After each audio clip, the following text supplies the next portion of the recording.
পশ্চিমবঙ্গে এসআইআর এর supplementary voter তালিকা নিয়ে গুরুত্বপূর্ণ ঘোষণা করলো নির্বাচন কমিশন। যেমনটা কি আপনারা প্রত্যেকেই জানেন, এসআইআর হিয়ারিং এর চূড়ান্ত বা ফাইনাল ভোটার তালিকা প্রকাশিত হয়েছে 28শে ফেব্রুয়ারি এবং সেই তালিকা থেকে 60 লক্ষেরও বেশি ভোটারের নাম কিন্তু এখনো পর্যন্ত বিচারাধীন তালিকায় রয়েছে।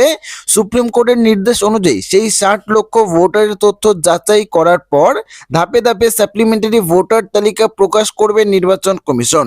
তো এই সাপ্লিমেন্টারি ভোটার তালিকা থেকে যদি আপনাদের নাম বাদ যায় সেক্ষেত্রে কি করবেন, কিভাবে পুনরায় ভোটার তালিকায় নিজের নাম তুলবেন জানিয়ে দিয়েছে নির্বাচন কমিশন। পাশাপাশি ভোটার তালিকায় নাম তোলা বা বাদ যাওয়া সংক্রান্ত বিষয়ে অভিযোগ জানানোর জন্য একটি বিশেষ অ্যাপিল ট্রাইব্যুনাল গঠন করা হয়েছে এবং তার দায়িত্ব দেওয়া হয়েছে বিভিন্ন জেলার প্রাক্তন বিচারপতিদেরকে। তো কোন কোন জেলার দায়িত্বে কোন বিচারপতিগণ রয়েছে সেই বিষয়ে একটি তালিকা প্রকাশ করে জানিয়ে দিয়েছে নির্বাচন কমিশন, যা আজকের এই ভিডিওটিতে আপনাদেরকে এই সমস্ত বিষয়ে একদমই পুরোপুরি ডিটেলসে জানিয়ে দেব। তো অবশ্যই ভিডিওটিতে আপনারা প্রত্যেকেই প্রথম থেকে শেষ পর্যন্ত মনোযোগ সহকারে সঙ্গে থাকবেন এবং চ্যানেলটিতে নতুন হয়ে থাকলে অবশ্যই চ্যানেলটিকে সাবস্ক্রাইব করে পাশের বেল আইকনটি প্রেস করে অল নোটিফিকেশনটি অন করে রাখবেন। পাশাপাশি আপনি কোন জেলা থেকে আপনাদের এই ভিডিওটি দেখছেন কমেন্ট করে অবশ্যই জানিয়ে যাবেন। পশ্চিমবঙ্গে এসআইআর বা ভোটার তালিকায় বিশেষ নিবিড় সমীক্ষার কাজের সময় ভোটার তালিকায় নাম তোলা বা অন্য কোনো বিষয়ে কাজের জন্য এবার গুরুত্বপূর্ণ বিজ্ঞপ্তি জারি করলো নির্বাচন কমিশন। কি বলা রয়েছে সেই বিজ্ঞপ্তিটিতে? নির্বাচন কমিশন সূত্রে খবর, পশ্চিমবঙ্গের ভোটার তালিকার সংশোধনের অ্যাপিল ট্রাইব্যুনাল গঠনের নির্দেশ দেওয়া হয়েছে।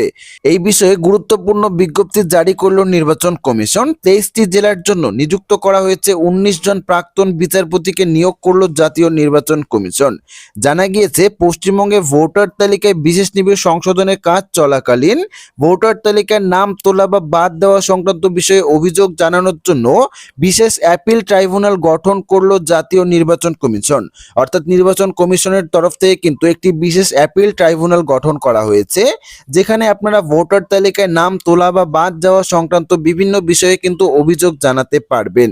দেখুন, এখানে আরো জানানো হয়েছে, নির্বাচন কমিশনের পক্ষ থেকে জানিয়ে দেওয়া হয়েছে যে ভোটার তালিকার নাম অন্তর্ভুক্ত বা বাতিলের বিষয়ে জুডিশিয়াল আধিকারিকরা যে নির্দেশ দেবেন তার বিরুদ্ধে কোনো আবেদন বা অভিযোগ থাকলে ভোটাররা এই ট্রাইব্যুনালে আবেদন করতে পারবেন। সুপ্রিম কোর্টের নির্দেশ এবং কলকাতা হাইকোর্টের প্রধান বিচারপতির সুপারিশ মেনেই কিন্তু এই ট্রাইব্যুনাল গঠন করা হয়েছে।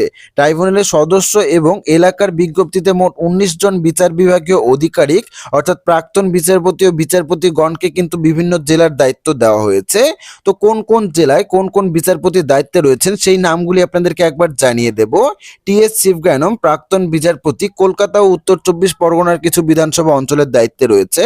প্রদীপ রায় প্রাক্তন বিচারপতি, উত্তর 24 পরগনার কিছু বিধানসভা। তপন সেনগুপ্ত পূর্ব মেদিনীপুর। প্রণব কুমার দে কোচবিহার। প্রভাত কুমার দে প্রাক্তন বিচারপতি, পূর্ব বর্ধমান। রঘুনাথ রায় প্রাক্তন বিচারপতি, নদিয়া এবং অশোক কুমার দাস অধিকারী প্রাক্তন বিচারপতি, হাওড়া। দীপক সাহা রায় প্রাক্তন বিচারপতি, দার্জিলিং, কালিম্পং, জলপাইগুড়ি ও আলিপুরদুয়ারের বিভিন্ন অঞ্চলের দায়িত্বে রয়েছে। অনন্দিতা রায় সরস্বতী প্রাক্তন বিচারপতি, পশ্চিম মেদিনীপুর ও ঝাড়গ্রাম। তৌফিক উদ্দিন প্রাক্তন বিচারপতি, দক্ষিণ দিনাজপুর। ইন্দ্রজিৎ চ্যাটার্জি প্রাক্তন বিচারপতি, মুর্শিদাবাদের কিছু বিধানসভা। রণজিৎ কুমার বাগ প্রাক্তন বিচারপতি, দক্ষিণ 24 পরগনা। সমাপ্তি চ্যাটার্জি প্রাক্তন বিচারপতি, হুগলি। মোহাম্মদ মমতাজ খান প্রাক্তন বিচারপতি, পুরুলিয়া ও বাঁকুড়া। মীরাদার শেখ প্রাক্তন বিচারপতি, পশ্চিম বর্ধমান। দেবীপ্রসাদ দে প্রাক্তন বিচারপতি, উত্তর দিনাজপুর। বিশ্বজিৎ বসু প্রাক্তন বিচারপতি, মুর্শিদাবাদের কিছু বিধানসভা অঞ্চল। মনোজিৎ মণ্ডল প্রাক্তন বিচারপতি, বীরভূম। সিদ্ধার্থ রায় চৌধুরী প্রাক্তন বিচারপতি, মালদা। এই 19 জন বিচারপতিদেরকেই কিন্তু পশ্চিমবঙ্গের বিভিন্ন অঞ্চলের ট্রাইব্যুনালের দায়িত্বে দেওয়া হয়েছে বা সদস্য হিসেবে রাখা হয়েছে। পাশাপাশি ভোটার তালিকায় নাম তোলা বা বাদ যাওয়া সংক্রান্ত বিষয়ে ভোটাররা তাদের আবেদন মূলত দুইভাবেই কিন্তু জমা দিতে পারবেন।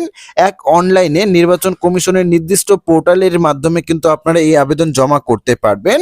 পাশাপাশি দ্বিতীয়ত, অফলাইনের মাধ্যমে সংশ্লিষ্ট জেলার, আপনি যেই অঞ্চলের বা যেই জেলার আন্ডারে রয়েছেন সেই জেলার ডিএম, এসডিও, এসডিএম এর অফিসে গিয়ে কিন্তু সরাসরি গিয়ে আপনারা আবেদন জমা দিতে পারবেন। কমিশন স্পষ্ট জানিয়ে দিয়েছে যে জেলা ভিত্তিক সমস্ত অভিযোগ নিষ্পত্তি হওয়ার সঙ্গে সঙ্গেই কিন্তু এই ট্রাইব্যুনালেরও মেয়াদ শেষ হবে। অর্থাৎ যতদিন পর্যন্ত না ভোটারদের নথিপত্র যাচাইয়ের কাজ বা নিষ্পত্তির কাজ শেষ হচ্ছে ততদিন পর্যন্তই কিন্তু এই ট্রাইব্যুনাল থাকবে। যখন ভোটারদের তথ্য যাচাই বা নিষ্পত্তি করা শেষ হয়ে যাবে তখন কিন্তু ট্রাইব্যুনালের মেয়াদও শেষ হয়ে যাবে, এমনটাই জানিয়েছে নির্বাচন কমিশন। তো আশা রাখবো ভিডিওটি আপনাদের সবারই ভালো লেগেছে। ভিডিওটি ভালো লাগলে ভিডিওটিতে একটি লাইক করবেন, চ্যানেলটিকে সাবস্ক্রাইব করবেন এবং কমেন্ট বক্সে আপনাদের মতামত অবশ্যই জানিয়ে যাবেন। ধন্যবাদ।